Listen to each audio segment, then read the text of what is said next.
জাতীয়তাবাদী মহিলা দলের ৪৭তম প্রতিষ্ঠা বার্ষিকী পালিত হয়েছে। সৈয়দপুরে শোভাযাত্রা, আলোচনা সভা ও কেক কাটা ও সাংস্কৃতিক অনুষ্ঠান সহ নানা কর্মসূচির মধ্যে দিয়ে অনুষ্ঠানটি মঙ্গলবার সন্ধ্যায় শহরের ইকো হেরিটেজ কমিউনিটি সেন্টারে অনুষ্ঠিত হয়েছে।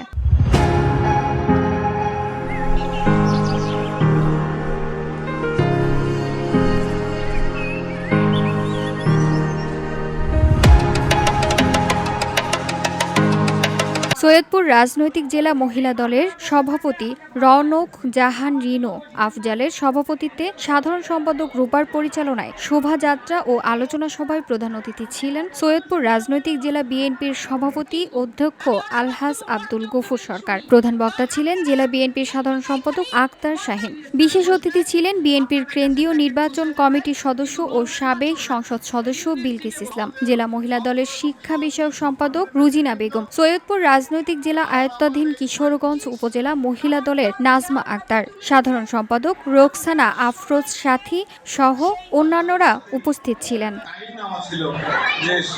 এর আগে বিকেলে শহরের শহীদ ডাক্তার জিকরুল সড়ক সহ সৈয়দপুর রাজনৈতিক জেলা বিএনপির কার্যালয়ের সামনে থেকে বর্ণাঢ্য শোভাযাত্রা শহরের প্রধান প্রধান সড়ক প্রদক্ষিণ করে ইকো হেরিটেজে গিয়ে শেষ হয়। VOD Bangla news desk.